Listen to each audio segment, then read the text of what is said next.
Welcome to Split the Defense, where Jordan Webster, Ted Evans, and Craig Pearce talk about the NHL and all things hockey. Split the Defense Can be found wherever you listen to your favorite podcasts. It's also broadcasted on Amherst Island Radio, 101.3 FM, and online at CJAI.CA. Well, I'm not even mad about the loss, to be honest with you.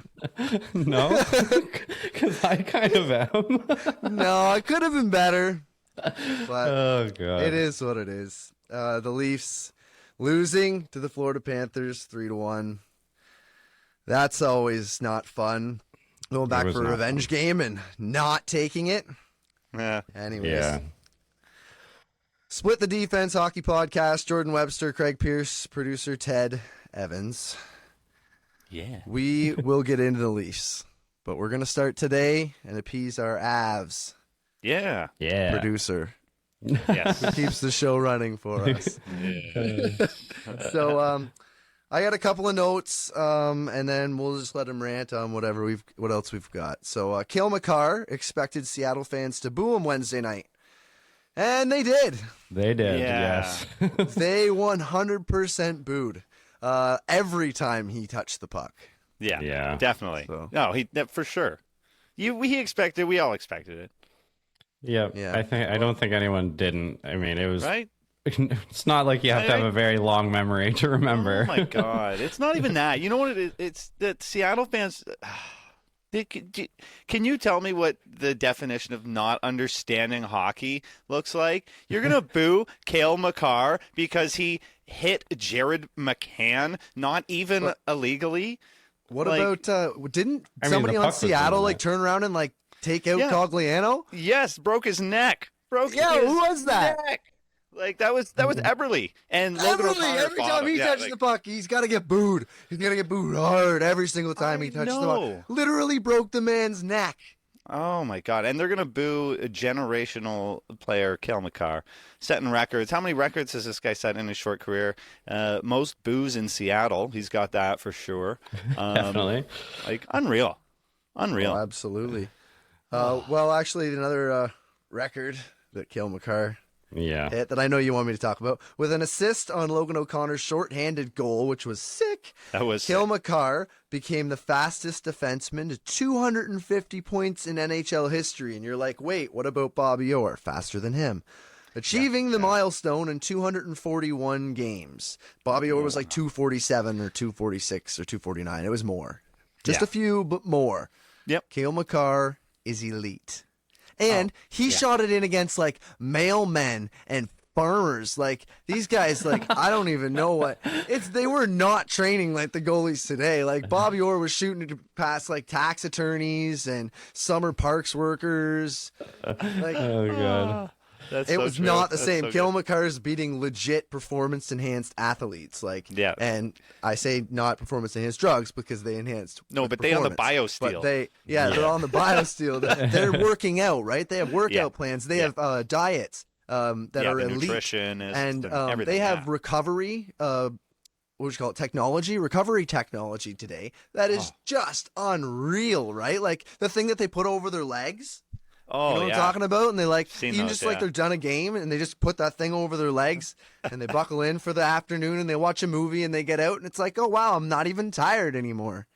Like, Honestly. what? That and like the freeze spray, like all the stuff. Yeah, it's crazy. These guys just Athletes like, are spraying them up. nutballs. They're crazy. I was playing with a guy on Tuesday night. We did do a Rec Sports Tuesday nights, and it's just a different game every week. It's a whole shit ton of fun. But I was out last week, and Stu came for a beer after, and he's saying like, "Oh, I like to go for ice dips or like polar dips." You know, it's like for like a cause or like you like raise money. It's like, no, it relaxes me. What? I was like, the only people who I know who do that are like nut job fucking Yeah. goaltenders in their 40s or something, and like Goalies for crazy sure. ass people who are like Nate McKinnon, who are just like dedicated to, oh my God, I'm in an ice bath. Who the hell wants to spend any time in an ice bath? And I don't think they do it to relax. That's the last thing that it's for. I've seen their faces when they jump in those things. It's almost like death. Say it calms your soul or something like that. That's what he was going It on about. refreshes your mind and spirit. I don't know. Yeah. I do say that I do like a cold shower. And everyone calls me crazy. Every day. Like when I have a shower, that's crazy. Yeah. So at the very end, I hit myself with like 2 minutes of like almost the coldest water that you can have. I don't know. I don't know. I tried it once and I liked it. Yikes. Yeah. Oh my God. I know. Everyone thinks it's crazy. Yeah, me included. You know what else was fun in that game? Lecky's goal, and I don't think you saved the clip because you didn't think it was worthy. Oh, But I if you definitely did It's save it. amazing Oh my because the God. Avs gave up the first goal, and I'm watching. Right, I might have had a couple of pints. This was Tuesday night, so I came home. It's like, oh, I'll introduce a pint at the bar, a pint here. All right, so now we're watching Avs hockey. Perfect. There's something on, and now it's midnight. Right? All of a sudden, I'm still watching Avs hockey. Anyways, so they gave up the first goal. There was no goals for them through the first, but just as the broadcasters are commenting on how the lines weren't working. And noted that they were shuffled for the second period. Lehkonen pots the goal to tie the game while on a line with Nichushkin and Johansson. Yeah, check out this goal call, boys. This is great. Nichushkin down low. Rebound score! Nichushkin, a power move towards the net.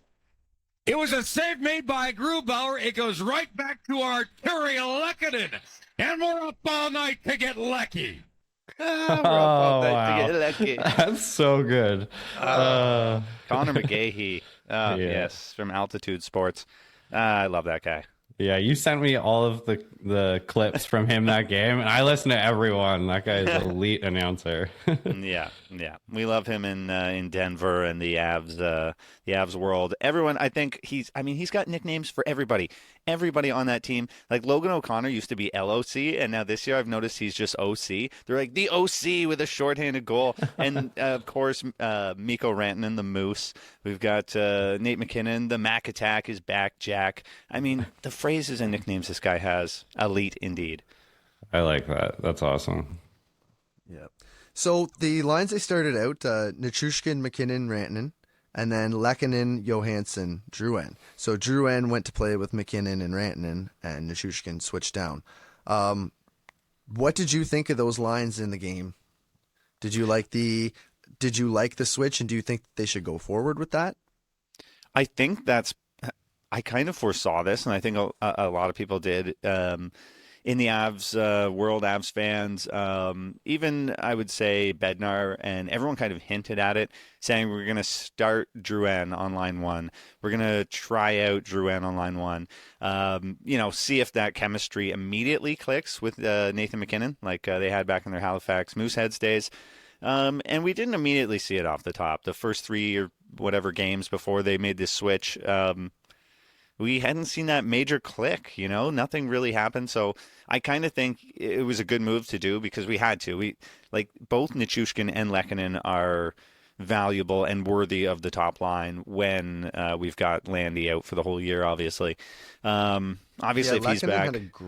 He had a great night. Peter Baum posted, Lehkonen had an excellent game tonight. He scored the first goal, almost had a shorthanded one, and just made a beautiful pass to Sam Girard, creating a grade A chance, even though Philip Grubauer made the save. But Lecky was all over it. And I think even though Craig thinks he's just a banger, Nichushkin is going to be an excellent fantasy pickup, and he's going to get me a crap ton of points this year.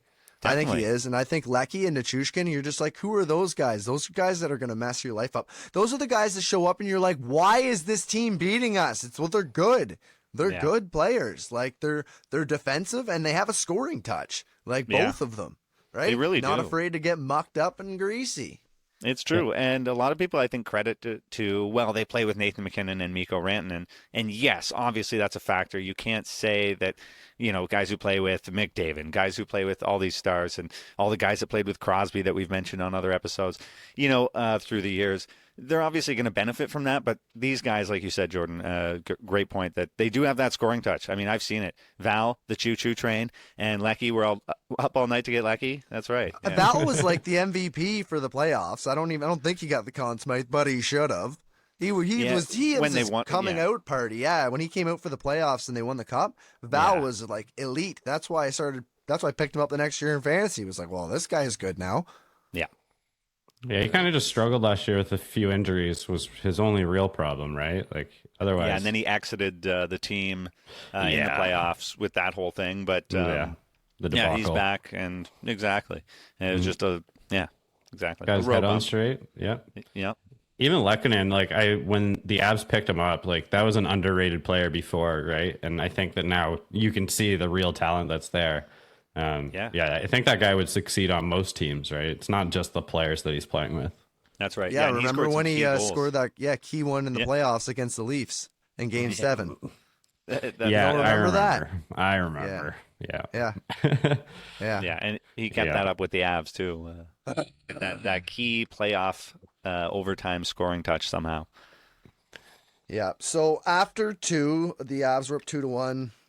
Shots were 31-15 for the Kraken at that point. Yeah, Which is yeah, I know. I was crazy. like, Wow. yeah, it was so funny. I They're remember up them saying 2-1, that too. and then they finished the game 4-1. The Avs won 4-1.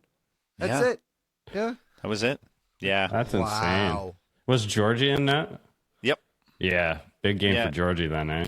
Oh man, he Yeah, I looks didn't get either so of my goalies. good. He's good, and yeah, Grubauer. He's always like been. You know, they beat us in the playoffs last year, and he was like a huge factor in that. But he looked, like shaky at best. Right. Yeah. Grubauer is an interesting one. Like he seemed like an actual goalie when he was with Colorado, right? Yeah. And then it seems like that guy's so hit and miss. Sometimes he stands on his head, and sometimes he, couldn't stop a beach ball. So It's so true. yeah, So Isn't that so true? most goalies though? Goalies are voodoo. it's true. Like Yeah. You can't. tell even the who's best in gonna the be world good. can have off games. Like even it's only when a guy is really feeling himself can you really count on a goalie. But It's so weird though because like Marc-Andre Fleury, for example, tonight I had him. He played the other night, played really well. He's what I would call the backup for the Wild. Yeah. Had a great game against Montreal. Made some incredible saves. Was feeling himself. I think was probably still feeling himself today. They gave him the start, and they had 4 goals and 7 shots on Fleury. It was awful. It's kind of balanced back as the game's gone on, but right, That's bad for all you kids at home who don't know that. That's bad. yeah, that's bad. Yes, that's bad. just- Yeah. yeah. Marc-Andre Fleury's a guy though, like he can steal a game, right? Like you can't really rely on him to be like all season long, but I think he's still a guy that could steal a game here and there. Yeah, great backup goalie, but the 2 in a row didn't go in his Nah. favor that time. Yeah, it doesn't always work. Yeah. Yeah. Voodoo. Yeah. All right. Well, go Avs. We will. Yep. We'll check back in on them after their next game, and Yeah. they play the Blackhawks next. Yeah, they play today at 10:30 Yeah. Yeah. when we're recording. So it's like 2 minutes from puck drop. Yeah, while we're recording this episode. Wow. We feel so everybody- honored that you're here, Ted. Yeah, welcome. everybody who listens should know by now, or if they're new, we pre-record these. We are not live. You're listening to a podcast that was posted to a website, so it's definitely not live. Yeah. But yeah, 10:30 Blackhawks Avs. We'll definitely check in on that too. Yeah. We might do a bit of And a I- longer episode, so we might get some scores and be able to talk about the Avs again near the end of the episode. All right. I'm throwing it on my TV right Or now. what? Yeah, let's jump into some Leafs. Tyler Bertuzzi is what I wanted Yeah. to talk about first. Okay. He's taken 5 minor penalties in 3 games. That's insane. That's terrible. Most of them 200 feet away from the Leafs net. Oof. The worst kind. Yeah. Like why? He's playing in the top 6. If you're scoring points, you can't take penalties is kind of the mindset that I've always learned. You guys in the bottom 6, you can't be taking a whole bunch of penalties and hurting your team, right? Yeah.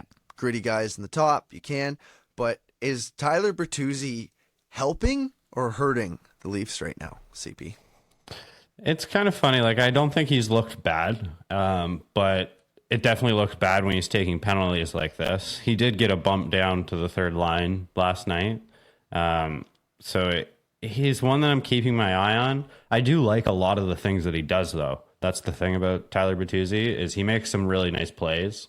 But it'll be interesting how it'll be interesting how he works out here on the third line because he's not going to be able to benefit from Matthews and Marner. Not that he's really lit it up being up there. So I think that the Leafs lineup this year, until they make some big move here, it'll kind of be a bit of a rotation through the left side. So did he play third line tonight? Yeah, he got bumped to the third. Yarncroke got bumped to the top line. Nyes to the second line. So and then Nyes actually Keith do that? He just picks a guy and he just falls in love with him, and all of a sudden now that guy's playing with Matthews and Marner. That guy's in the top set. Like Matthews did say last year he likes playing with Yarncroke, but this is Kerfoot light. Like this is what he does. This is Keith's MO. He finds a guy, he loves them, and he just puts him up, and then when he wants him down, he puts him back down, and somebody's not working up top, he puts Flex Seal in. Yeah, I mean, I don't mind when he moves things around, but only like this one, I didn't think that Yarncroke needed a bump up to the second line, and I don't think he needs a bump up to the first line. So Nyes, I think, effective. Well, then we don't need that kind of player. Like I think that Nyes is a guy that could really benefit the other players like Matthews and Marner versus Yarncroke. You keep Nyes in the top six. What if you do like Yarncroke, Matthews, Marner, and then the second line is Nyes, Tavares, Nylander, right? Yeah, and that's what they rolled out at the end here. Right? Yeah. So like I think that's good, right? And then remember what I said earlier. What do we need? We need a sick third line. What has been winning cups?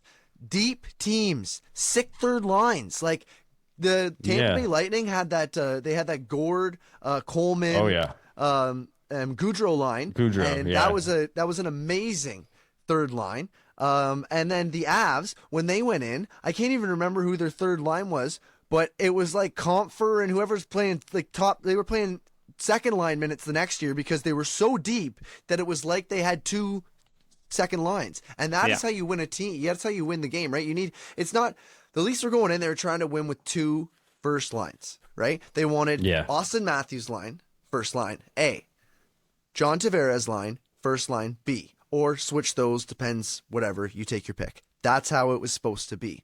How teams have been winning cups have been top line. Superstars are at the top. But then you have a middle six. You have two second lines. The third line, there's not a huge drop-off. From second to third, it's basically the same, and the fourth is where the drop-off comes. Yeah. Yeah, I think that just the Leafs don't really have the guys at the moment to make that killer third line because we're missing a third line center. Like, I think that you either put Kampf up there on the third line, and then it's a defensive line no matter what, or you put Domi there, and then you have to pick and choose the positions that you put him on the ice. And then that's not the killer line that you're talking about. What if we can get like a Bertuzzi, Domi, Robertson third line going? Don't put them out against anyone good on the other team because that's... No, you don't. They get to go out against all the secondary, like second, third pair defenders. They're going to play against the other team's third lines. They're going to get offensive zone starts. Second shift, though, that doesn't work. Like, that's the thing about that Tampa Bay Gord line was that you put them out against anyone. They could handle themselves. And they could probably produce. None of those players were superstars before they joined together, though. You don't know what happens when you get these three players to click and they just learn how to play catch. I can tell you one thing right now, though, that they're not going to be good defensively. You look at the history of those players, and it's just not a lot of scoring, and that's what the Leafs have needed. The Leafs have had great defense, and they're not exactly like scrubs. They're not letting in goals every single time, and they're not going to go up against the top competition. They're going to play. They're like, what's Domi second change? You don't have a choice. 11, 12 minutes. Yeah, but I think that that garnered that. He hasn't been good. You will get burned a few times, but I mean, often you're not going to have to do that the whole time, right? And the times that you do get burned, I mean, I don't really know how to manage a hockey team. I'm not a coach. Right, neither am I, yeah. But at the end of the day, I understand the whole last change part of it, but you need a scoring third line. Like, Tampa's third line was great defensively, and that's awesome, but they didn't just go and check the other teams to death. They put goals in the back of the net. Yeah. Right? That's what made them so good. Yeah. I would just worry so much. Like you put Kucherov, Stamkos, and Point out against our third line, which they will, and I'm not even sure they're going to get it out of their own zone. Yeah. But who is the guy pick and choose though? That could be cool. Who's the guy in Colorado? He's gone to Seattle now. Burakovsky. Yeah, he was a third line player. Clutch. Yeah. He came in. He scored a couple of clutch goals in the playoffs. Yeah, really at least one that I remember. Earned I'm going to himself say a there was good probably contract. more. Yeah, and he earned himself a good contract. He's a legit player, right? And that was on the Colorado Avalanche's third line. Now, do you know Burakovsky is an elite defensive player? I don't know much about Burakovsky. No. I don't know much about him either. Who was his line mates though when when he was there? Yeah, what would the third line? And would have been Logan O'Connor. Is it Logan O'Connor? Logan O'Connor, really up there? Either him or wasn't Nichushkin, no, because Nichushkin was he bumped up? I can't remember. No, because we didn't. I don't think we had really Lehkonen or when he came in at that point. Lehkonen came in for that playoffs, right? Yeah. I don't know. So had Lehkonen, I want Nichushkin, Kadri, McKinnon, Rantanen, Landeskog was there. Yeah. Oh my gosh. Right. That was a team. And then Holy. your third line had Holy Burakovsky, Comfer, and who was on his? Because I know the Who's fourth on his was we had either way. Yeah, I mean, it's a good third line. line's The whole point definitely is the important. Scoring. Yeah, that's what the Leafs need. And tonight you've seen that they got shut out. Like not shut out, but once they got the one goal, they just got shut down. Florida knows this team's game. Like they have the Leafs number, right? And they clearly have the Leafs number. They definitely looked like the better team. There's no question. I mean, even just the defense of Toronto compared to Florida, like they played tough, they played hard, they moved the puck out. The Leafs had trouble doing that. Like I don't know if there was a single defenseman that looked good tonight. Even Riley one had. thing I've noticed, it's Sammy. You can shoot from the point, and you're going to score on him. So I think that's going to go around the league. If I'm noticing that from my couch, and I'm not elite doing goal a whole lot scorers of, are going to notice that. Yeah, I'm not watching video and going scouting these guys. He's not seeing the puck. There's something wrong. He's not seeing the puck from far away.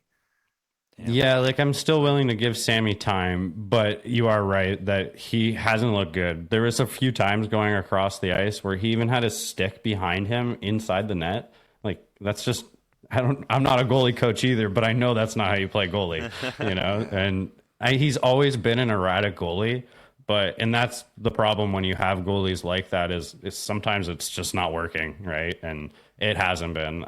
I think that if he's not careful, Walt's going to take that job real quickly because he might not have been like really stealing the job from him, but at least he's calm and consistent. And as if you can maybe make the defense a little bit better in front of him, then like that could be a goalie that could succeed. But a stick behind you when you're coming across the crease, like no defense is going to help you. Sorry. Yeah. I know, and I was trying to say, like, you blame me. You're talking about the defense. Like, the defense isn't great right now, but can we get a save? I know, yeah. And they're not one-time clap bombs, 2-on-1s or anything. Like, he's getting shot on from the point with traffic in front, and it's going in. And there's been quite a few. Like, if you go back and look at all the goals that have went in on Samsonov, which we probably could because it's early in the season, if you went back and looked at them, a lot of them, if not all of them, have went in from far back, distant shots, hit something and went in, or just went by him. Now, I don't know, does that come down to luck because it hit him or whatever? Like, I don't, like it hit something, you know what I mean? Like somebody tipped it or it hit a skate or like, I don't know. It's not all luck or skill or like No, it's not all luck. It's all about how a goalie tracks a puck. Like it's part of hockey that players are going to be in front of you. And like sometimes, especially on the penalty kill, you're going to have someone just right in front. Like there's not enough players to clear out the front of the net. So you got to be good at tracking the puck, moving which side, pick a side, which way you're going to be on that screen player.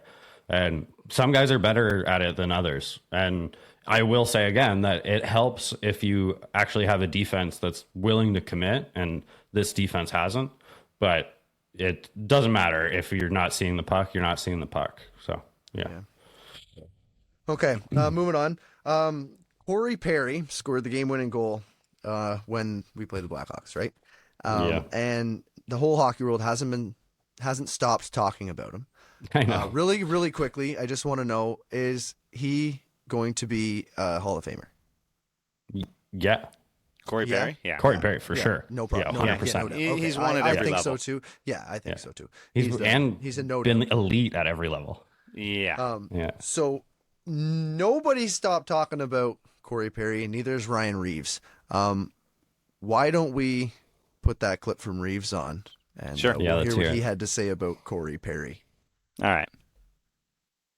Yeah, I mean, I never really liked him, to be honest. We always seem to kind of run into each other when we play against each other, but yeah, not a lot of love for that guy. First day I met him on the ice.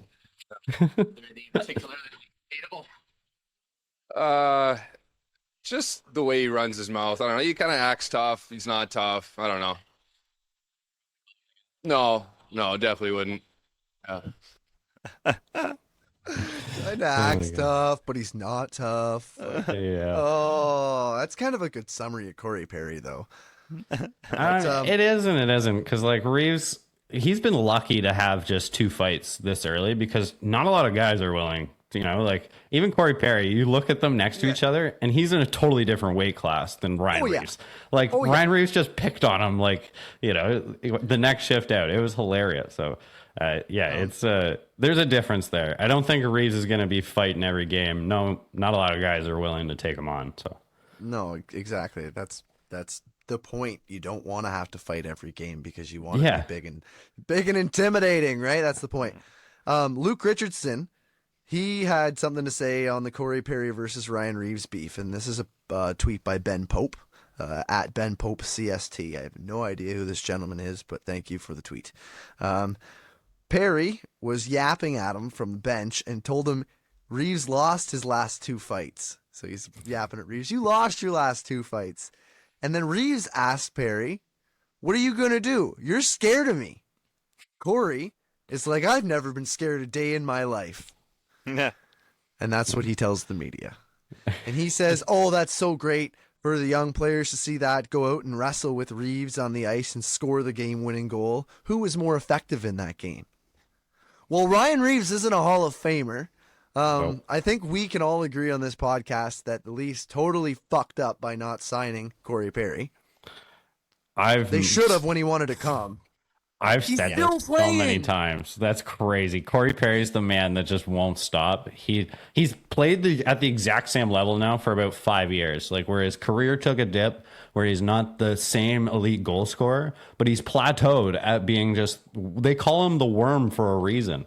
Like this guy just gets in your kitchen. He stays there. He still has the finesse up close. And like we saw, he got a breakaway and he can finish still.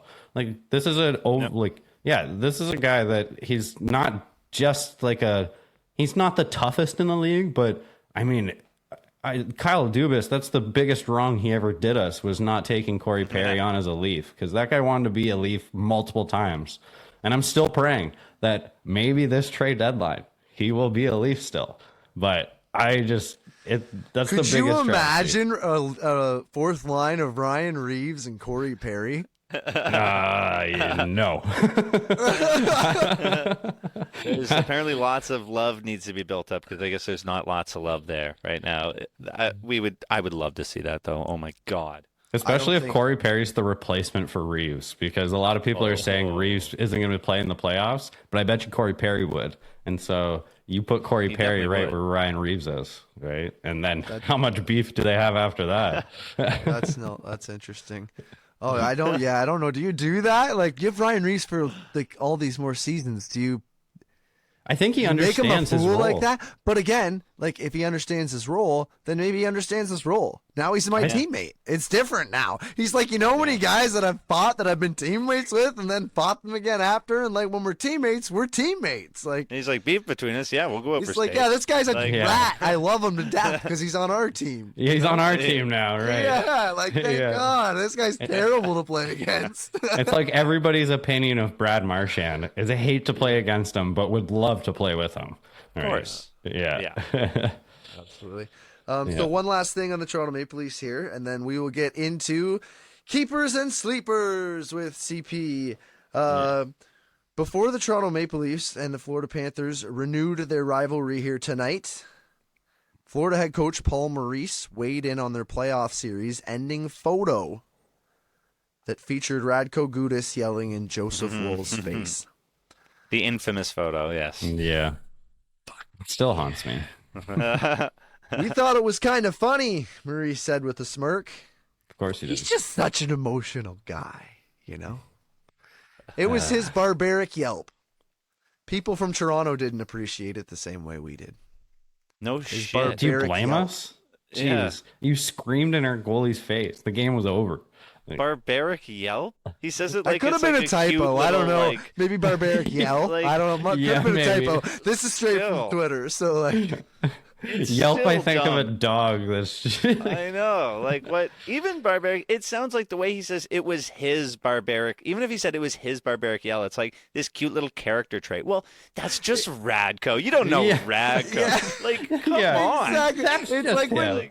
it reminds me of when Brad Marchand commented on Steve Dangle's post and said, "Is that your mighty mighty roar?" right. Yeah. Like, you know. Oh my God.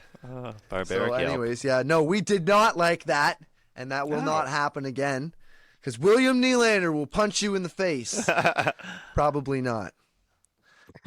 All right, well, let's get into keepers and sleepers. All right. So I thought it was fitting to talk about the guys that are doing well and the guys that are doing not so well.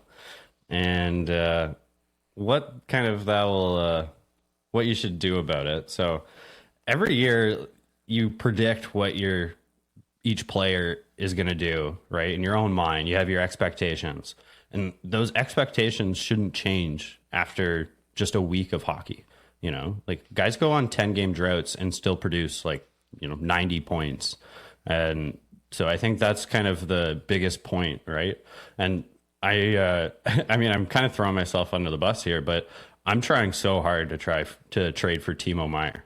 Like that's a guy that's he's off to the worst start. He got benched the other night. He only played 11 minutes. Timo Meier's a guy that can play 20 minutes at least, right? And score 5 goals a game if he wants. Yeah. Yeah, he puts up hits. He hasn't even been doing that. So, guy in our league, he's frustrated. He looks at that. He's not doing anything. And I have dropped some guys. Like today, I let go on Dawson Mercer, but that's a guy which his ceiling's not that high. He's doesn't provide all the peripherals like hitting and blocking that a guy like Timo Meier could, right? And so, don't just start throwing out some crazy trades.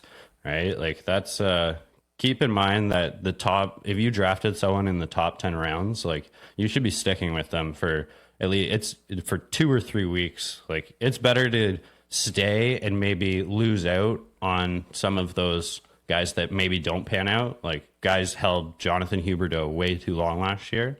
But the time to drop Jonathan Huberdeau was 3 or 4 months into the season, right? Not a week into the season. And so, even Mitch Marner, if that's a guy that you can go and trade for, he's on my team. So, yeah, scored a goal tonight.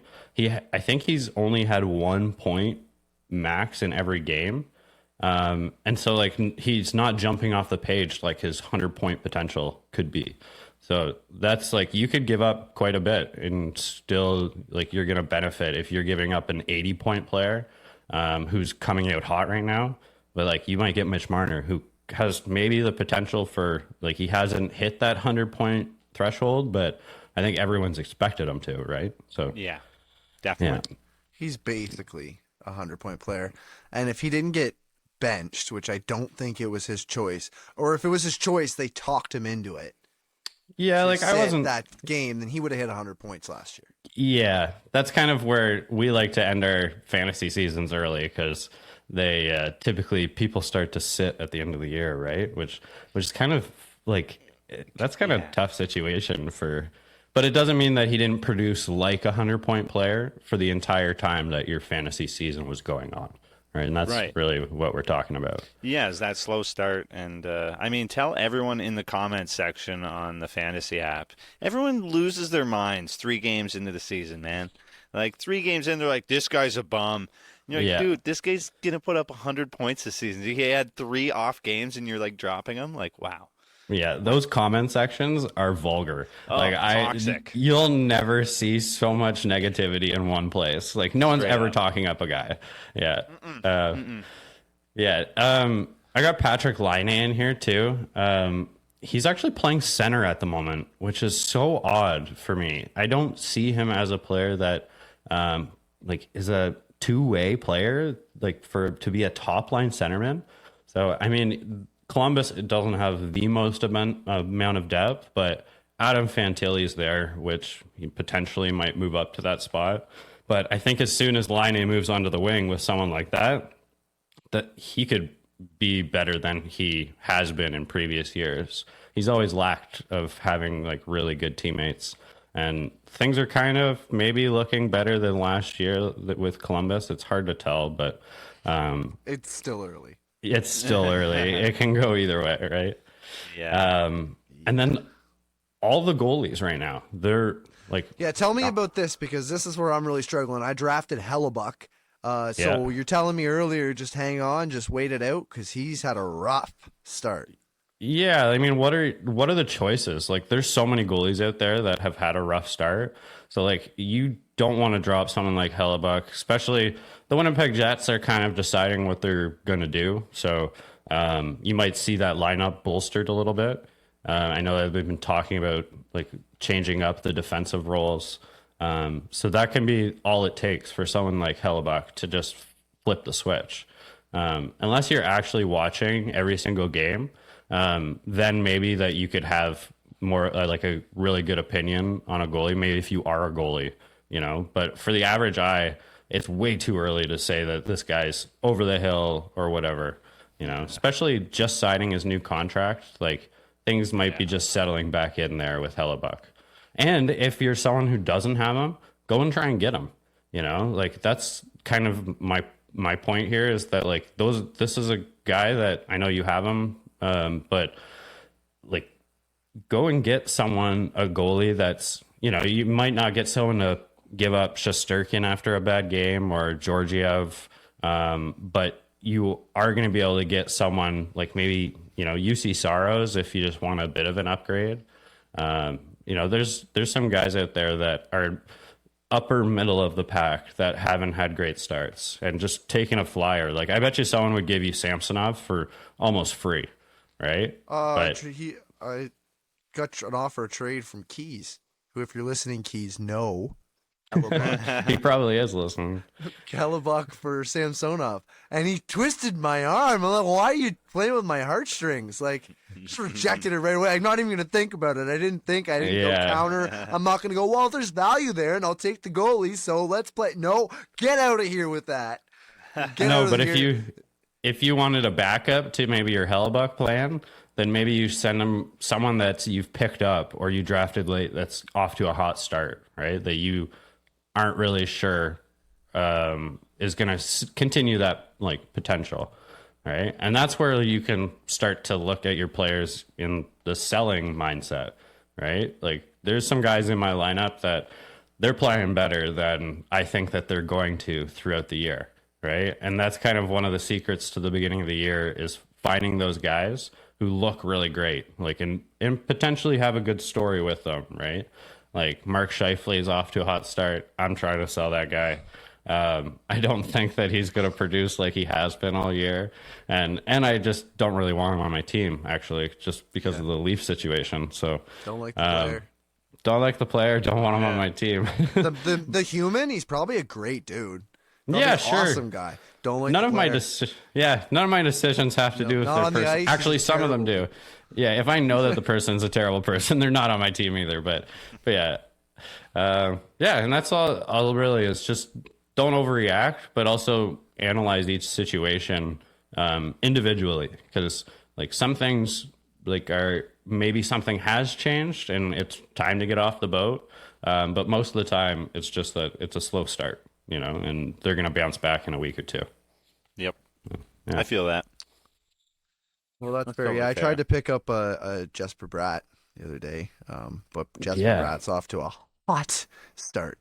Yeah. Why, Jesper? Just slow down. Like, he's just my good luck charm, Like, I just like him a lot. He's not... He's a 70-point player, 65, 70-point player. There's lots of 65, 70-point players, and I offered Ehlers in there. Like, he's going to be somewhere in there too, right? Like, the guy's going to score probably 30 goals with his eyes closed, maybe 40, right? Yeah, like, yeah. Nikolai I do Ehlers, see- unless he has a really down year, he's a good goal-scoring player. He reminds me of William Nylander with some edge. Yeah. Right? Not as silky and smooth, but the way No, that he can pass, and like, he's a really good playmaker, and he's got a good shot on him. There was an argument at the beginning of Willie's career, which guy would have been better to have, because they were kind of similar at the gate. Willie's That's where it all obviously comes from, yeah. Willie's obviously become a much better player, but yeah, Ehlers, like, he is a good player, and he actually had a weird year last year where the coach didn't like him. It's the same coach, so it's kind of that's a situation. Hopefully, he Rick can Bonus.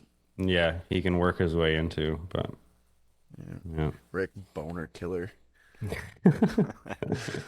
Nice. My vibe. Yeah. Anyways, that was Keepers and Sleepers with CP. Yeah. Thanks, CP. Yeah. I've got a little bit of France news, not much. We'll just skim right through it. They made a depth goalie trade. The Kingston Frontenacs traded with the Erie Otters to acquire goaltender Kyle Downey in exchange for a pick. Okay. It doesn't even say what the pick is. It's not that big of a deal. I think it was like a 7th round, or it might have been even like 9th round, because they've got a bunch of rounds A lot of for the rounds. OHL. Yeah. But something about this, before you go on and read about this kid, I saw a lot of comments on this. Yeah, 9th round. I saw a lot of comments on this kid, and not this kid specifically, but this trade, that it was an odd trade. I saw this posted on the Kingston Frontenac's Facebook page, and a lot of Kingston people jumping on saying odd trade, and kind of, and not that again anything against the kid, obviously nothing against him. They're just saying it's a weird move when it's not exactly what Kingston really needs to do, or it's just an odd interesting. move. You Odd know move at an what? odd time. You know what's happening, right? What's happening? Vachari's probably out the door. Think He's so, playing he's a good goalie. Yeah.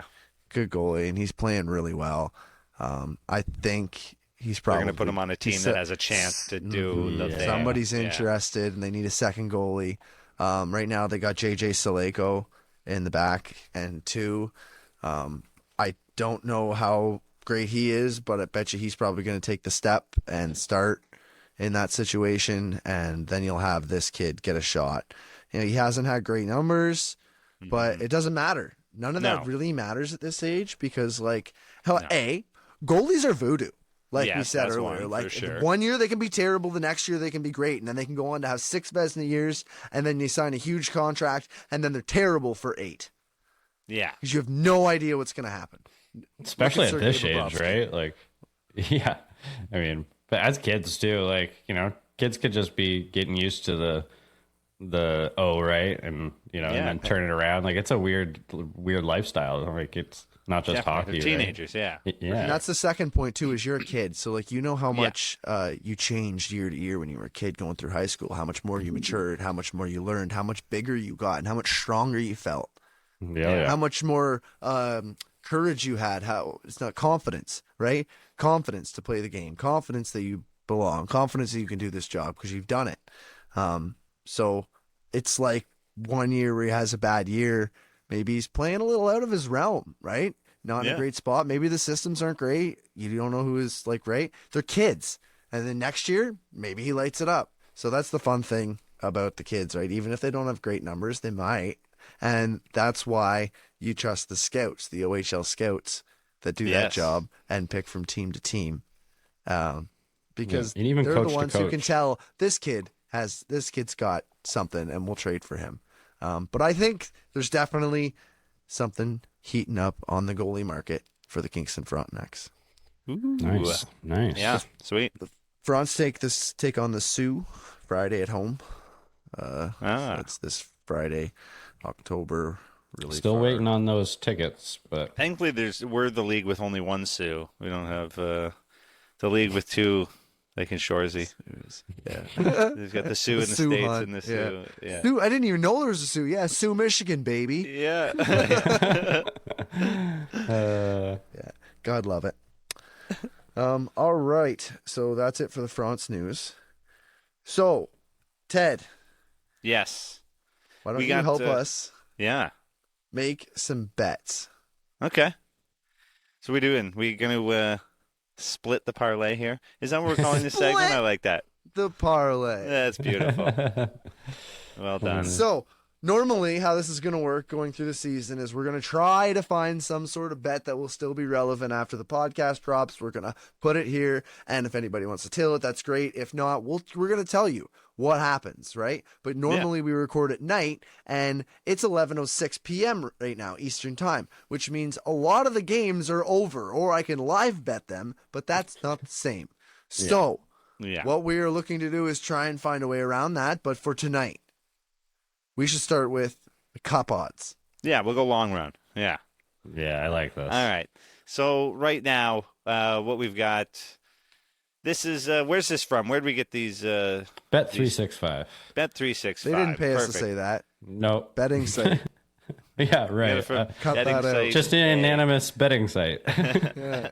It's not sponsored by them. Yeah. Yeah. So we've got. Get in contact.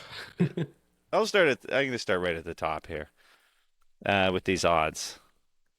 Yeah, I'll take it. You do it. Yeah. Okay. Oh, no, I said call me. You got to call me. Oh, you want me to call? Okay. The Bet 365. Okay. Well, yeah, okay. Ted, you don't know much about betting, do you? No, I don't do it. Okay. So not I do it better. very little, and CP does it the most. I think out of the Not three as of us. much as some, but I dabble. out of the three of us, right? Out of the three of us, I think I do bet the most, yes. Okay. So, they have odds, and the way the odds work is we're going to work in American odds, and it's plus 100. Basically, would mean that if I bet $100, that I get $100 back. Right? They would also bet $100. Right. If it's plus 200, that means if I bet $100, they say you're an idiot, and I will bet $200 that you are wrong. That's exactly how it works, yeah. And it keeps going up the dumber they think you are. But Yes. sports books aren't always right. Okay? So the higher the plus number, the better. The lower the minus number, it gets to a point where it's not worth it because there's risk involved in all of these things, right? Yeah. So who do you see on this list, Ted, that you think is the best value bet to win the cup? Because like the Leafs are plus 200, Boston Right. Bruins plus 375, Tampa Bay Lightning plus 475, Florida Panthers plus 500, Buffalo Sabres plus 850, Ottawa Senators plus 1,000, Detroit Red Wings. Oh, this is the that's not the right one. Colorado Avalanche are their second one. Maple Leafs are first at plus 800. So that's some decent money. You bet 100, they'll bet 8 that you're wrong. But that's, I mean, the Leafs, I would be like, okay, I understand why you do that. Sure. Then you get into the rest of the league. Okay? So you have Colorado Avalanche. They've won. Plus 850. Can they do it again? So you bet 100. They give you 850. So you get your 100 back plus 850 of their dollars. Very nice. So if you go through, you got the Avs at plus 850, the Oilers at plus 900, the Devils at plus 1,000, the Carolina Hurricanes at plus 1,000, the Vegas Golden Knights plus 1,100, the New York Rangers at plus 1,300, Boston Bruins at plus 1,500, Tampa Bay Lightning at plus 1,500, and the Dallas Stars at plus 1,700 in the top. So, Wow. out of all of those teams, tell me who you think the top 4 will be. That's how we'll work this down, I think. Top 4 like best value, or just who the top 4? Yeah, like, who's the top? Who do you think's gonna make it to the Final Four this year? Okay. That's obviously tough, but Colorado. Well, you're betting early. You're trying to get good odds, right? You can wait till the end of the year, but the odds start going down the more that you know. Yes. All right. We'll say. Oof. Well, I guess. Yeah. How does? I guess. So I'll Yeah, tell who you do what you- I you normally go for do your here. Yeah, so like when I look at these lists, like I normally in any time you're betting, the number that's at the top probably isn't the one you want because it's not going to give you the best amount of value, right? You want to look at kind of in the middle there of what jumps out of you as like, whoa, I think that team could win, right? And there's a couple on there from myself, right? Yeah, the when you Vegas said Golden. value, like I'm thinking Yeah. Jersey and Carolina right away. Right, yeah. Just right in the middle there. And even like the, previous Stanley Cup winners, Vegas is sitting there at plus 1,100. Yeah. Like that's a great number to me. Like they've looked good. I think they can do it again, right? And a sneaky one to me, I think, and maybe it's just because I've seen them be so good in the last few years, is Tampa Bay at plus 1,500. Like it's down there, but I wouldn't rule them out, right? And especially with all of those elite players, like there's always a chance, and they've done it before. So they kind of struck out at the trade deadline last year with the Tanner Jeannot. I think that, they would have maybe fared better if they had gotten a bit better at the deadline. So I think that's maybe, I don't want them to be a winner, but if I was just a bettor, I think that's a really good value of a number. So where are we putting our money? I kind of like it somewhere around the Carolina Hurricanes, Vegas Golden Knights range. I think that. the Devils are a bit of a long shot. I think the Oilers, I think the Oilers Devils- could do it. The Leafs could do it as well, but those are all like you're like, oh, I've just seen so much failure, perpetual failure, that I just don't want to put my money there. I think for $1, we're all going to put $1, right? So we've each put $3. That's $1. So 3 in total goes up to 3,000 plus 1,000. Is that how that works? We put $3. If we put $3 and it's plus 1,000 odds, we get a $3,000 off of that, or $300? No, $30. $30. Yeah, because it's $100 bet is what these numbers are based on. Yeah. Okay. Right. So $30. Yeah. So I mean that's still huge, right? Yeah, That's still big huge. increase. Yeah. But which one do you think that we should be putting our money on? I think I would vote Crickets. between Carolina and Vegas. Cowards. I think that's where I would sit. Where do you guys That's what I wanna- said. That's Yeah, exactly I'm what I happy said. with Okay. either. I would vote Vegas if it was me. Yeah. What do you think? And now Jeff? and you're really factoring in like value. Like, do you really think Vegas is winning the cup this year? Though, like, sitting right here, do you? I I think put $1 on it. I put $1. I put $1 on on it. all of them. I have Right. I have $12. Like I I can mean- put $1 on all those teams. Like, You don't see Vegas being a team that could repeat. Actually, there's a thing called arbitrage betting, and you could probably get away with that at this time of the season, couldn't you? Just bet $1 on a bunch of them, and you'd make your money back, wouldn't you? easily. Yeah, you'd have to select how many dollars you want to do, and like if someone off this team lost, then So I could do up to 8 teams is my idea. So I get the Leafs, the Avalanche, the Oilers, the Devils, the Hurricanes, you better hope the Golden Senators Knights, don't win. the Rangers, and the Bruins. Right? That wasn't Yeah. the wrong one. That was the division winners. Right. Yeah, anyways, if so, They're not. yeah, on this so you list, could though, bet on so- all those teams, and Yeah. if the Leafs win the cup, you get your money back. your money back. Yeah, If they Yeah. don't, and any other one of those teams wins the cup, you make money. You're making money. yeah. But if you're just doing 8 teams and then the Dallas Stars win, And Then- or I know. team not on that list. it's I like know. that's the thing about betting. is- So where are we going to put our money? That's the thing. Yeah. Carolina is. What do you guys feel about Carolina then? I I think said Carolina's Vegas, and big. Ted didn't really like it. What do you? Carolina better, Ted? Of course, I didn't like it. Yeah, Carolina. Yeah. Yeah, value, heart, and teams I like, and teams I actually think are going to win.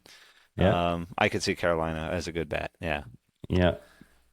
Honestly, yeah. I think if it's like I think we have to see another little bit here, but the Avalanche might be a better bet in 2 weeks. I think we can revisit this, but I think standing here today, the Carolina Hurricanes are probably, just because they've been there, they've done that season after season after season. They will have to see how they perform in the regular season again, but they were one of the best teams in the league last year. And I think they will be again. They're kind of a consistent team, right? Like they're a win by committee type of a team, which kind of has been their downfall because there hasn't been really like that elite player to take them over the top in the playoffs. But doesn't mean that it can't happen. And I think they have such a good base that, they're definitely going to be a good team. Yeah. All right, so there we go. We're gonna put our dollar on Carolina Hurricanes. There we go. Perfect. Rock you like a hurricane. All right. And so what we're going to do here is an exercise where we can all pick a division, but we can't pick from our own division. So neither one of us get to pick the Atlantic winner. Ted's going to do that. We're going to pick the Central winner. One of us can do that, and then we'll figure out the other two. Okay. Okay. So who do you think's going to win the Atlantic? Well, you guys are going to like this. I think Toronto's going to win it. Oh.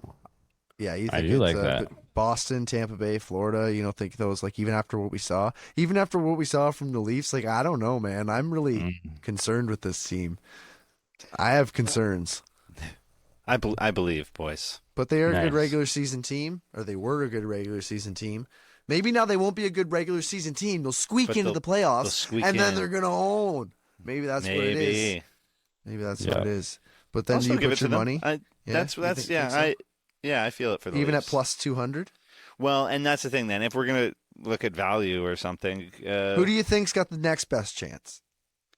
Next best chance, like in the odds, or just out of me, how I'm out feeling? Of you, yeah. Just your what feelings. I'm. Okay. Just look at the teams there and listen and look at their odds. Take them into consideration. Who do you think out of those teams has the next best chance? Maybe Florida. Florida? I think Florida's probably a decent bet. Yeah, Florida might not be a bad bet. Beat plus the Leafs 500 last night. Yeah. Okay, I think that's a good one there. So we'll go with Florida. Okay. Sure. So there's our dollar. This is going to be long lasting season bets, but if they hit at the end of the year, then we all get ice cream. So so next we'll go to the Central Division, which I didn't clip, so we can open up this here betting app, and you guys will know even less, which will be better. Nice. So, right. Who do you think CP is going to win the Central Division? I mean, it's tough not to pick the Avalanche. I mean, and I'm not really a big Dallas Stars believer. Minnesota Wild. I don't think they're kind of at this spot where they're not really getting better. Like the Jets, I think, have problems. So I think it's Avalanche's to lose, really.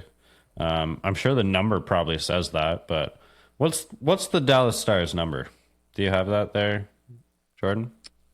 To win division, working on it right here. The Dallas Stars is plus 175. Oh my God! The Colorado Avalanche are plus 135.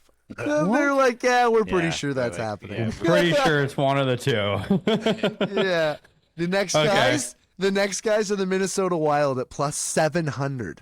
Yeah, no doubt. Yeah, that sounds right. But then you have the Jets, the Predators, the Blues at plus 2,000, the Coyotes at plus 6,600, and the Blackhawks at plus 7,500. Now, if I was going to make a bet just for $1, just myself in my own way, it'd probably be the Coyotes. I think, because I think they have a way stupider roster. I looked at them and I was like, wait, the Coyotes aren't just a bunch of hey guy this year. I know that guy. Yeah. I know that guy. I know that guy. And for plus 6,600, value is there, sure. Value, but yeah, that's a tough one to sell me on though. But I don't even know. Like, this is such like it's not even worth like to bet on the top two teams.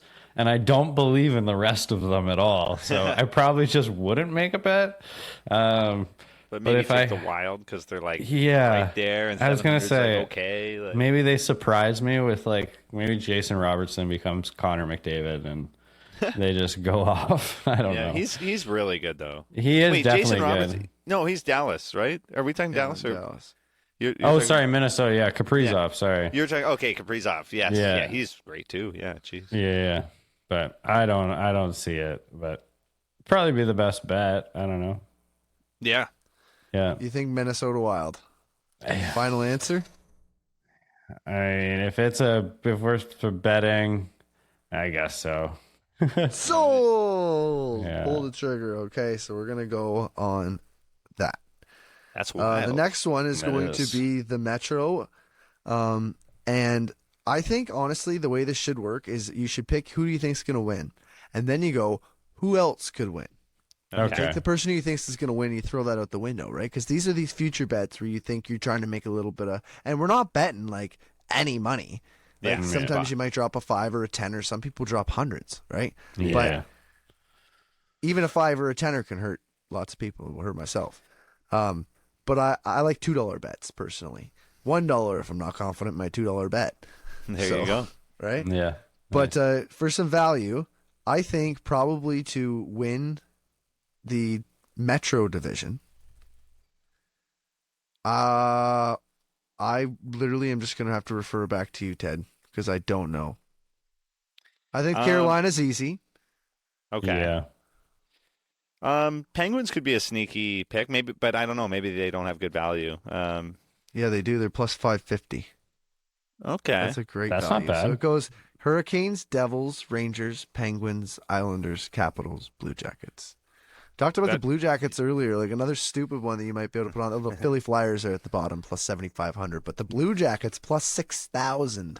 Like those are the ones where it's like if I was right and this is the season they got good. Like there's those seasons where like all of a sudden, oh wow, they're good. They're good. Okay, I guess they're good now. But like Yeah. winning I don't know. Like Winning division needs consistency, right? Like remember Buffalo like kind of got good after being crappy, but they weren't like winning division. They were just like chasing maybe playoff, like maybe chasing a playoff, and even that was surprising. But winning division my mind would be blown if the Blue Jackets were competing to win the division. oh yeah. Especially if we had money on it, I'd be like, yeah, we should have put more. Yeah. Imagine if it happened now and we don't make the bet, though. That's the problem. But I mean, the Penguins What sound ifs? like a pretty good number. The Devils couldn't maybe hit a rough road here. The Rangers, Plus same 250 thing. on the Devils. On the 250? Devil. That's actually Plus not a 250. bad number compared to the Avalanche, or the Stars. 135, yeah. Yeah. Once But you get into the plus 200s, it's kind of you're making nice money worth the risk. yeah, So. it is a long time to wait for just like twice your money. But yeah, the 550 Penguins, I would lock it in. Yeah. Okay. Yeah. That's perfect. So far, we've got the Panthers at plus 600. We've got the Wild at plus 700. And we've got the Penguins at plus 550. Now, you say it's somewhat worth it because you only make that. What if we took the tops and we parlayed them? Ooh, hey. Then we could get some odds, right? Yeah. What if we hit on all of them? We got to guess all 4 right? So anyways, let's continue this exercise for the last one. So who do you think is Okay. going to win the division actually? Out of the Knights, the Oilers, the Kings, the Flames, the Kraken, the Canucks, the Sharks, or the Ducks? All right. I think the it's Oilers look pretty it's not a great division in my opinion. The Kraken I think are just average. Golden Knights maybe are their biggest rival. I don't think the Flames are as good as some numbers say they are. What do you think about the Oilers, Ted? I just don't have the confidence. Like if I was an Oilers fan, as a not Oilers fan, and I'm not an Oilers hater or anything, but as a team who's come up against them in the playoffs, I don't see it in Skinner. Like I don't see what people see in Stuart Skinner. To me, like Skinner is not a winner. Like Skinner's not going to get you a cup. Like he's not your cup goalie. He's just not. I don't see it. And they've got I think Skinner he was and good Campbell. for a bit, and they're like, And, oh, we have a good goalie, and then all of a sudden, voodoo. Yeah, exactly. Like, I don't know. And that's it. Is not saying he's nothing against Stuart Skinner. You know what I mean? Like, again, probably a great dude, but I just don't see it. Maybe that's just my objective. Like, you've got McDavid. How can you not give the team with like the best player in the world like good odds and be like, they're gonna probably do well? But like, it comes down to a goalie too. Like, that's huge. It does. Yeah, definitely.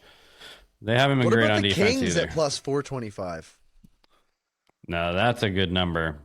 420 is a better number, but I mean, not for betting, but I would like 420 Blaze, motherfucker. Sorry. Oh, that's awesome. Yeah. Anyways, 420 Continuing. plus 425 for the LA Kings. Now, Vegas doesn't do it, and Edmonton doesn't do it. The Kings think this is their year. They're going to turn it up. Like they were, what was it, third in the division last year, fourth? Yeah, it's not like a bad team becoming a good team. It's kind of a middle of the pack average team becoming a good team. Did they not push Edmonton in the playoffs? Like, that was kind of a tight series, wasn't it? Playoffs, yes, Yeah. Absolutely. So like, but that's not hockey. That's not regular season hockey. That's I a know, different right? game. Yeah. We'll talk about that in April. They played winning the division rules there, and different I don't size pucks and not the same sticks, and like the refs, they only have one eye. Yeah. or And none. each ref only gets one on the other side. So the refs that are up this side of the ice, they can't see anything up here, and they skate up this side. But when they turn their head, they can see it. But if they're way down 200 feet, they can look and they can make a call 200 feet away and say, I saw that, as the other ref, because he skates up the other This side way. of the ice with this, so he can't see that one in the corner, right? But the guy back here, he can see from 200 feet away that's the right call to make. So the playoffs is a different game. We can't really judge that to like refs with two eyes and 82 games. It's a different beast, right? Exactly. For me, the Kings' question is goaltending again. Cam Talbot and Phoenix Copley kind of, I think, doing the 50-50 thing a little bit this year. Cam Talbot is like a bit of a dinosaur, but not in NHL standards. He's fallen off, no question. Yeah. To think that when Ottawa acquired him, that was probably their worst trade. Gave up Gustafsson for Talbot, and then they shipped him out of town again. So, that was rough. Rough for sure. So do you guys think it'd be a better idea to take our bets and place them individually and take the massive value? Or should we take the tops of each one and parlay them all together and make one bet and have to hit 4 legs? CP, you probably know best. I personally, 4 legs. Ooh. I personally would do them individually, just because it's tough picking 4 winners versus you can just get lucky on one of these and then you've made all your money. So That's it exactly. If we hit one of our plus 700s or plus 550 or plus whatever's, we're good there. We try this thing, even if we get 3 of the 4 and the 4th one doesn't hit, there goes all our legs. Like But if we get 3 out of the 4 individually, we're rolling. We're laughing. Yeah, that's right. Podcast getting an upgrade. We're in the money. Yeah, that's right. Wow. End of 1. This is a 9 minutes Colorado ago. game. The Avalanche had a sloppy start defensively, but have since recovered and taken total control of the game. They lead Chicago 2-0. Both special teams units have a goal. And guess who has another shorthanded goal? Logan O'Connor! Wow. Yeah. Isn't that Lecky nuts? with the assist on the power play, too. The other goal. He's up all night to get Lecky. That's right. Oh, I love it. Yeah. All right, great.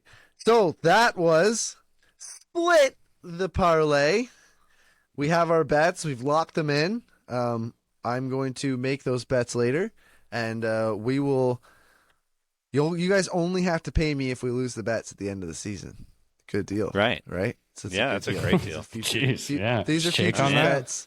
Yeah, if we lose, then we all have to put in. If we don't, well, then we're just gonna split a bunch of money back. So don't worry about it. Wow. I'm signing on Beautiful. the dotted line. Yeah. It's $1. It's $1, guys. We can handle Yeah. it. I'll handle just it. put it on the company card.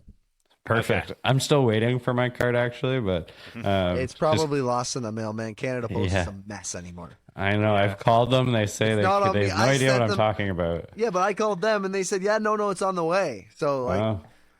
it'll Just get a there, CP, it'll miscommunication, get really. there. Yeah. I might have dropped it in the company vehicle, but that's out for repairs right now. So. I also don't have one of those. You'll get there, CP. You'll get there. Yeah.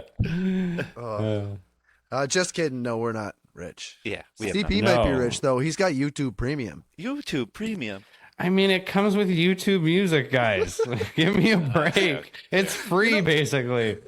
Do you guys have Spotify?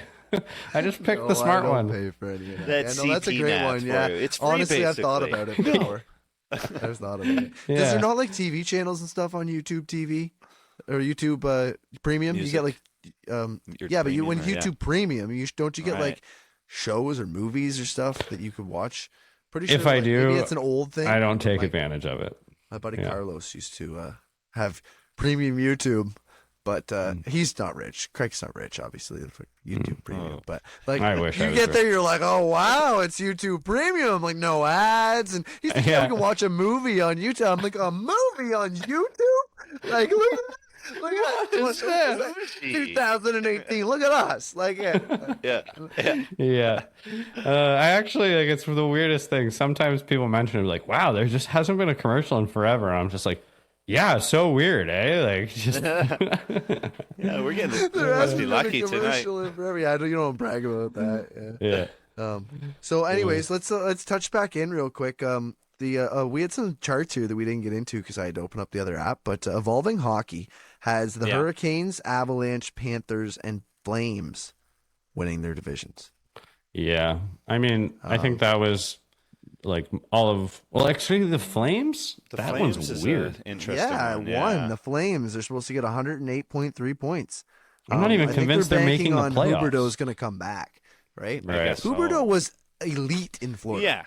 Yeah. I think he had an assist tonight, too. Let me just double check that. So if you quick. look at Dom's stats, Dom at the Athletic, he has Right. Jersey taking the Metro. Best odds there. So that he has- is yeah. not the same. Right? He has Jersey. He has the Oilers next. Yeah. And that's not the Flames, right? So Right. he's got a totally different model and he's different. Really? So you could go off What either about- one of these picks, right? So you got Jersey in the Metro, you got the Edmonton Oilers in the Pacific, but then you have Carolina Hurricanes in the Metro, right behind So them. that's the same. 1 point behind what they expect. So it could go to either one, right? It's really close. But they do Okay. give Jersey the slight edge. So in the Central, then they've got Colorado and Toronto and Atlantic. Oh, So I like that. it's the Panthers is different for Evolving Hockey than Yeah. Dom Lucisions from the Athletic. But then they But- both went with the Avs. But yeah, it's crazy that I never really expected that. Yeah, I didn't really look at these. The Flames and the Panthers. Get out of here, Evolving Hockey. Yeah, come on. They're probably smarter than me. Like, I know they're definitely smarter than me. That's not hard. But I still think it's wild that these guys come up with these models and put all these numbers in, and all of a sudden they can just choose what's going to happen 6 months down the road without. I mean, this isn't a perfect Yeah, to a scenario decimal with point. no injuries. Like, you're going to have trade deadline pickups. You're going to have, like things are going to happen. Oh. What if, like, okay, like, oh, well, this team has three injuries. We're going to account for 3 injuries. Okay, one of them's the starting goalie. Okay, Yeah. well, we have a backup. The second one's the backup goalie. Yeah. It's like, can you account for that in a season? Like, I don't know. It's kind of tough. So, like, Yeah. these are what they are, but they are, if in a perfect world, if everything goes as planned, that's who they have at the top. So, anyways, Sure.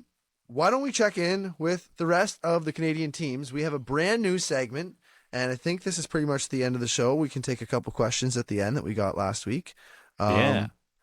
But let's check in around the Canadian market. What do you got for us here, CP? Yeah. Let's go north of the blue line. Yeah, so north of the blue line. Well, let's go out west, guys. Let's check out out west.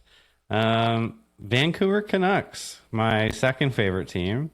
They beat the Edmonton Oilers in back-to-back games to start the year, right? It was a big storyline from both sides. Edmonton Oilers, we'll get into that, but also from Vancouver. I saw like a very split reaction too from Canucks fans that were like, "Oh my God, our team is here! They've arrived!" And then a bunch of them were just like, "Hold up, we've seen this before."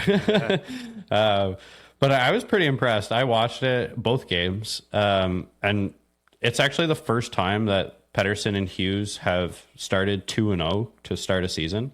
So it is kind of like a good start for them. But the big story I thought was JT Miller, who made a huge commitment on defense. He was the matchup for McDavid, which I was a little surprised at. They didn't go with Pettersson for the matchup, trying to go with offense, I guess, for Pettersson. And McDavid only getting 1 assist in the first 2 games. That's pretty big for them. Yeah. They then lost to the Flyers. Yeah. The Flyers are looking good to start the year. Like beat a couple I'm not teams now. I'm not really a Flyers believer though. It's early. Yeah, and then they lost again tonight. He's taken over and making some good adjustments in Philly. So I don't know if that's not against the Canucks or if that's just more of speaking against the Flyers. Yeah, that's true. The Canucks also lost tonight as well. Or last night, I should say, for all of our viewers. So I think that now they're 2-2. The Canucks fans may have overreacted, or at least the half that went that direction. Canucks fans overreacted? You don't say. Yeah. So what do you guys think? Do you think the Canucks are was the back-to-back against McDavid the real thing? Do you think they're more so the team from last year that will have spurts, they have elite talent, but really they're not a real competitive team? Yeah, I got to go with the latter, but also it's early and you don't know. But I would think not that they're not going to be competitive, but I don't think they're going to shut down McDavid and the Oilers every time they play them. McDavid's not going to be held to half a point in 2 games. It's 1 point in 2 games. It's not going to happen. I don't think every time. Yeah. Well, Rick Tocchet has taken his team and whipped them into shape. They play a different game than they did last year. It's not even, they play on a different planet of a game than they did last year. Yeah. And it's crazy because Vancouver has these elite players, right? Like they've got Hughes, who could be a Norris winner, right? They've got Thatcher Demko, who could be a Vezina winner one day. They've got Elias Pettersson, who might be a Hart candidate one day. He's really, really good. At least everybody tells me. It's too late for me to stay up and watch those games. But anyways, but they have these names, these big names, these guys who's produced, these guys who are recognized as top players. They just never have put it together. I think that if they're going to take a step, this is probably the year that they take a step. I bet you they're back in the playoffs this year. Yeah, I'm hoping that they are. And they've talked about the Boudreau defensive system, which was basically do whatever you feel is right. And it was a travesty, right? And so this year there's a true structure. They've made additions. They have some new defensemen on the team. So I'm not one of the people that's going to say that, they're the next cup winner, but I wouldn't be shocked if they make the playoffs. Yeah. No, me neither. Yeah. And so then we have the latter of the first opening 2 nights was the Oilers, which you had the total inverse effect where half the fans thought that, oh, don't you worry, we got McDavid. And half the fans thought, oh my God, our defense is atrocious. And I mean, Evander Kane kind of took he was joking with the media because he obviously heard all of the fans going crazy. And he's like, oh yeah, the sky is falling. We're 0-2, and later then he said in 2 games, we might be 500. Right. And so they did bounce back massively against Nashville. They won 6-1 against Nashville.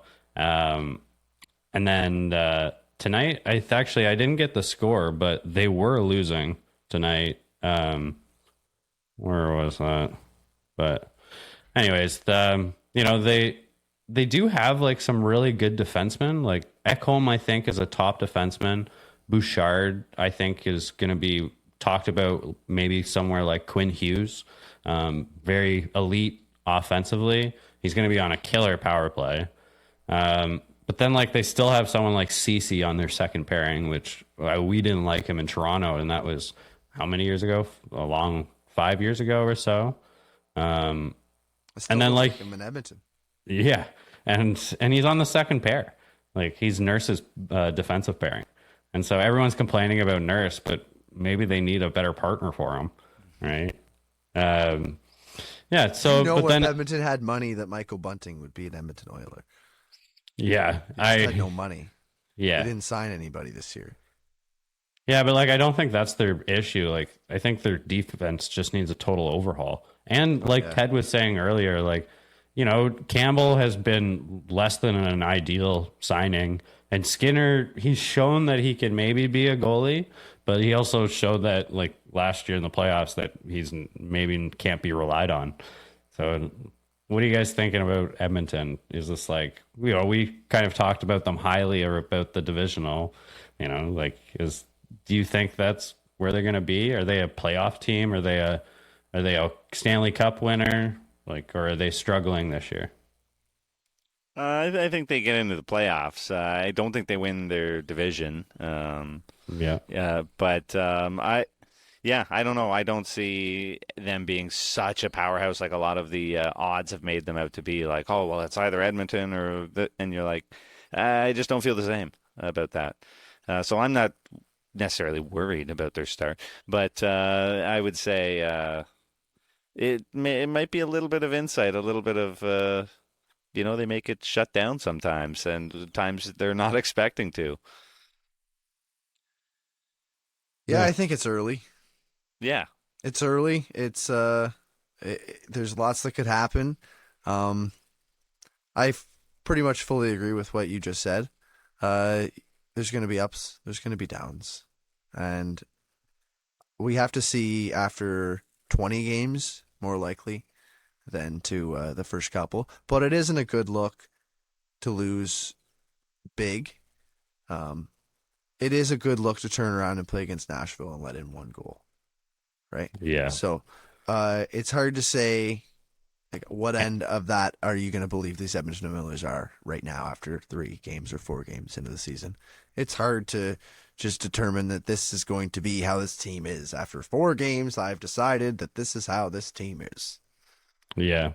I think it's kind of like we've talked about a few times, right? Like this is overreaction season where, you know, everyone kind of takes everything that's happened in a week to gospel. Yeah. I personally think that the Edmonton Oilers are maybe a Stanley Cup team. Like I think that they're definitely a cup or a playoff team, but some of these teams, they just need a couple changes. And I think that like if maybe they just get some goalie insurance and add like they did with Ekholm, like then maybe this is a totally different team, like a powerhouse team. But I think it's similar to what we're seeing with the Leafs right now. It's just like a lot of offense, not a lot of good defense, and especially transitioning the puck. It's just been kind of a problem. So, let's move to Calgary. Eh? Here's a quote from Mackenzie Weegar. So he was asked by Julian McKenzie if things are different. And so he said, the identity in the locker room has changed, but the guys haven't changed much. We still got the same group of guys, which is great, but I feel like it's a better atmosphere. And so when I heard this quote, I was just like, it just seems like it's the same thing as last year. They're just redoing it, you know, like there's no I don't Daryl get it. Sutter now. Yeah, that's true. But it's this like, so that's the only change that they thought was wrong with this group. Like, I think that they would have lucked into some success last year if it was just the coach, but it just seemed like the whole year, like I felt like they were struggling, and it like they've seemed this year like they've like had a little bit of success and a little bit of same struggles. Like Markstrom has looked good at times. He definitely hasn't looked as bad as last year, but still not what people were thinking in a bounce back season would be. Like I think he's still under a 900 save percentage. And that's a guy that's locked up under contract. And I think that they're kind of in the potential situation where this goes really sour quickly, because they've last year had the poor, no success, same group of guys. So it might be Mackenzie Weegar, like trying to be, like just trying to have wishful thinking. But I think that like Lindholm here hasn't agreed to anything. And he is a player that would be like highly regarded around the league. And this is the time, I think, for them to decide whether or not they need to burn it down or not. They definitely don't have to make a decision, but this is do or die season. Like as much as Backlund signed a contract and he's happy to be the captain, you have Kadri there for a long time. You have Weegar there for a long time. Huberdeau there for a long time. There could be a lot of other guys who are looking to get out if things don't get better. But like you already have a whole bunch of people locked up, like I just said. So it's hard to see this group of guys changing anytime soon due to unhappiness, of like the whole locker room turning sour because they're losing. Hopefully Craig Conroy gets them the help they need. And hopefully it wasn't Brad Treliving holding them back. It was Brad Treliving was getting them players that Daryl Sutter wouldn't play properly, which we've seen happen before when we have, like, you got Kyle Dubas getting players for Mike Babcock. And yeah, that was the first thing I thought of too. It was that team turned it around pretty quick once Keefe came in. It is true. That's probably a lot to do with it. And again, it's early, so we'll have to check in on the Flames. I think also though the worst thing though, like Steve Dangle says this all the time, is the worst thing you can be is bad on accident. And I like it when a team has a plan of attack where they make a decision that this isn't the team, because I don't think that these are players that can't be moved. They're all good players, and I think that other teams could see spots for them, and it could be just a quick turnaround where maybe you pick, a select half of them that you think are the future, and the rest you move on and try and get a quick turnaround. But, yeah. What are the chances Dustin Wolf ends up playing a couple games in the NHL this year, you think? Any day now.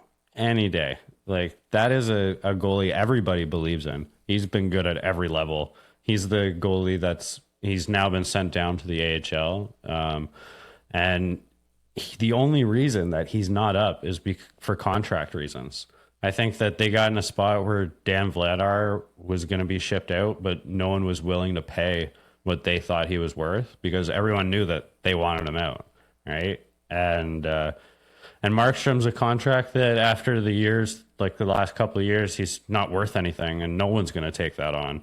So, and I think that they need to figure out the cap situation, but that's somewhere where, as bad as it seems, like maybe Markstrom's destined for waivers because there might be someone that would like him. It's just not working out. And if you're really confident in a young goalie, then maybe it is the jump that you need to make. That's fair. Yeah.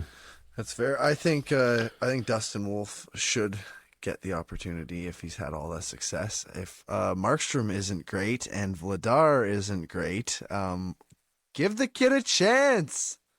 Especially if it's one of the few things that's standing in the way. Like if you're just not getting good goaltending, how can you expect the rest of the team to do anything? So I think it's worth a shot. You need to save. Yeah. Speaking of goaltending, why don't you tell me about the Winnipeg Jets?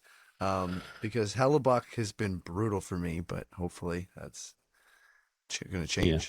So what's going on in Jets land? Yeah, so Hellebuck and Scheifele decided to stay just right at the last second.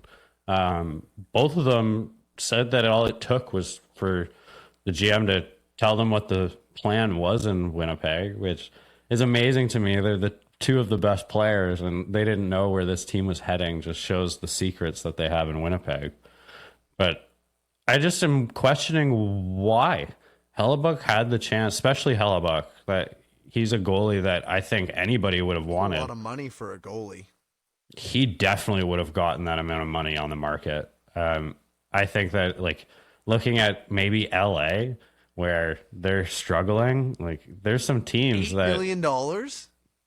Yeah, I would give him $8 million. Like, oh my, I know he's not playing well, but the Winnipeg Jets aren't playing well, and he's just like inherently just been an amazing goalie year after year after year, and I don't see the future in Winnipeg at the moment, and it might be something where he thought maybe this was a turnaround year, and maybe it still can be.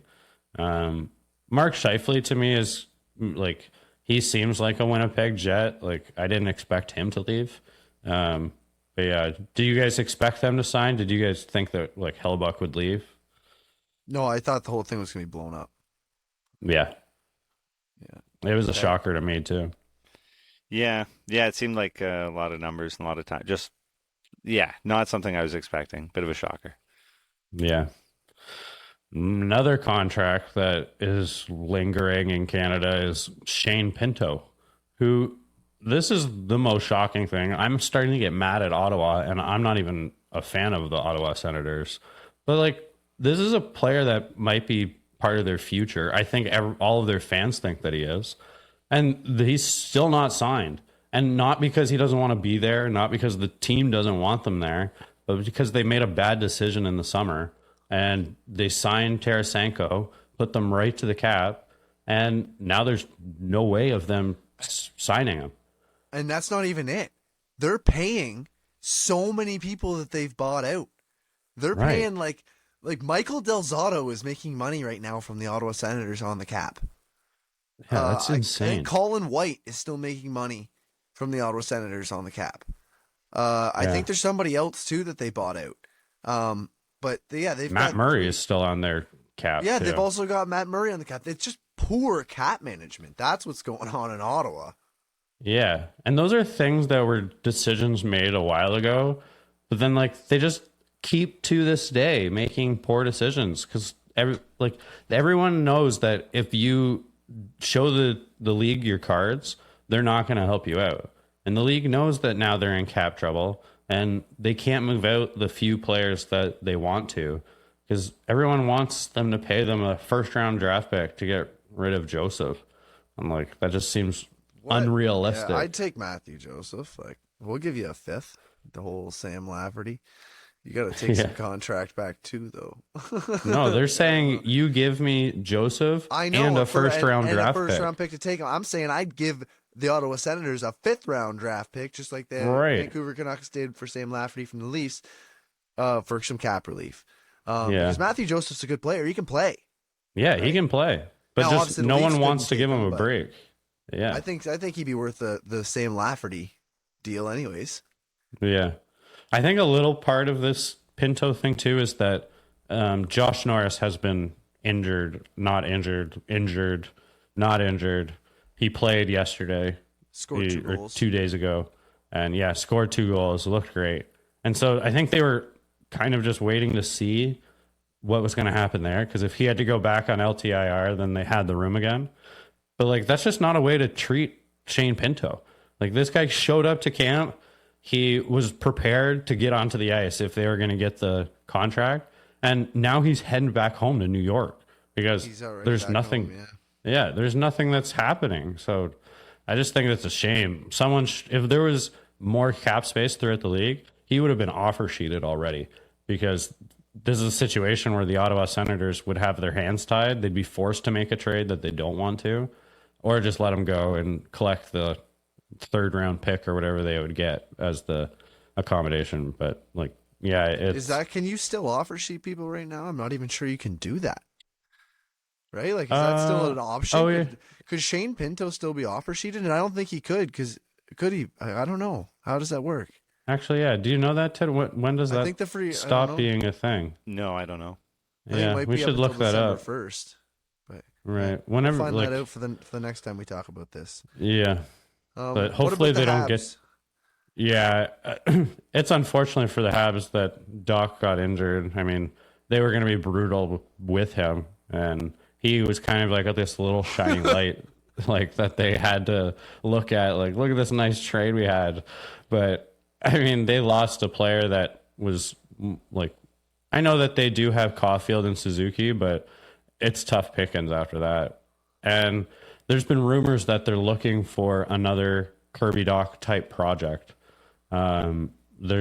It's hard to find because you have to have a team that's given up on a prospect, but they are out there, and I'm not sure how much they want to pay because you can get these guys at different levels of value, but that's the rumor around is that they're looking for someone to replace Doc because since it is going to be a long-term injury. Wow. Yeah, it's going to be tough for them. They're going to be brutal even with Doc. That's amazing. I love it. So that's awesome. We already touched in on the Leafs, so we will skip that. Yeah. We talk Leafs all the time. We always talk that was Leafs. north of the blue line, and it will only get better. Yeah. It's fun to talk about the rest of the Canadian League. Yeah. If you hate Good it, to stay in touch. let us know. If you like it, let us know. We'd Yeah, love to know in the comments. So if anybody's listening to this and has a place that they can go type something, go type something. Tell us. We love it. We hate it. Do it more. This is what we want to hear. We'd be happy to talk about this stuff. All right. So let's media the media. Yeah. We got some questions in from a friend of the show and a couple of people on Facebook that we're very thankful for the questions. I think you've got them there, Ted. Why don't you pick one of them and ask us, and we will talk about it. All right. Let's see. Do you think Bedard will win the Calder? No. You don't? I don't. Not Really? At this point. I don't think it's a lock. I think he might. Yeah. You just think that he's just not as impressive as you thought he'd be? No. Yeah. That's a fair point. Someone like Logan Cooley has popped off kind of to start too, you know. There are other guys out there that maybe were unexpected. Also, if Dustin Wolf was the guy that gets into the league or Devin Levi takes over in Buffalo, like there's a couple goalies. Been a long time since a goalie won it though. Yeah. Yeah. That'd be interesting. Mm-hmm.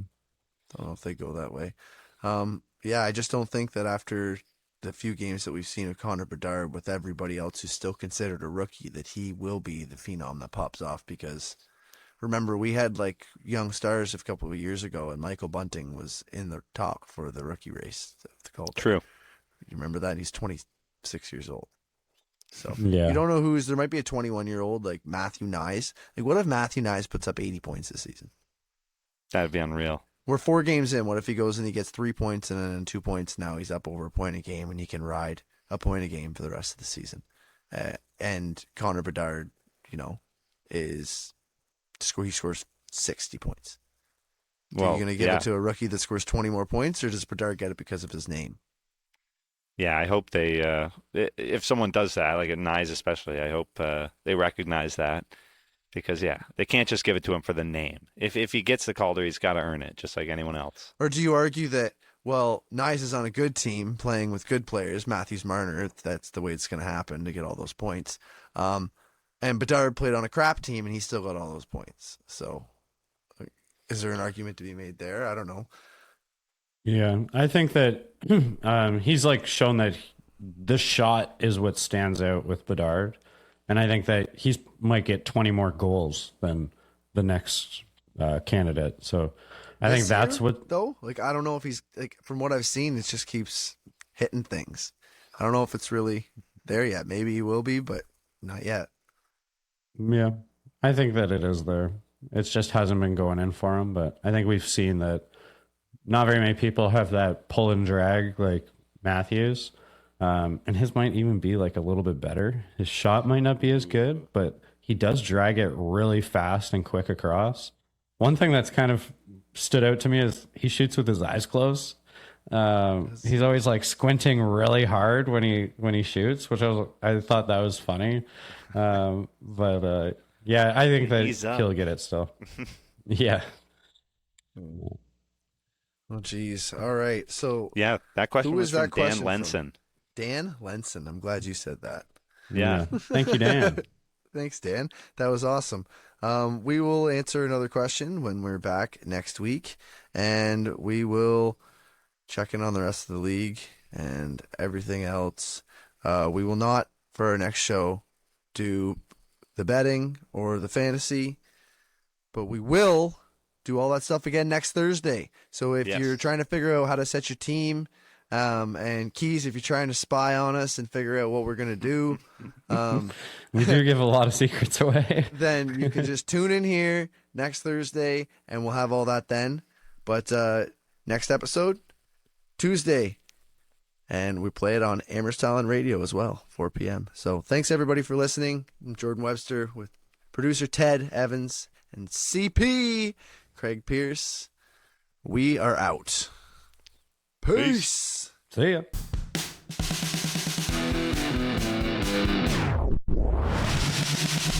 You've been listening to Split the Defense, where Jordan Webster, Ted Evans, and Craig Pearce talk about the NHL and all things hockey. Split the Defense Can be found wherever you listen to your favorite podcasts. It's also broadcasted on Amherst Island Radio, 101.3 FM, and online at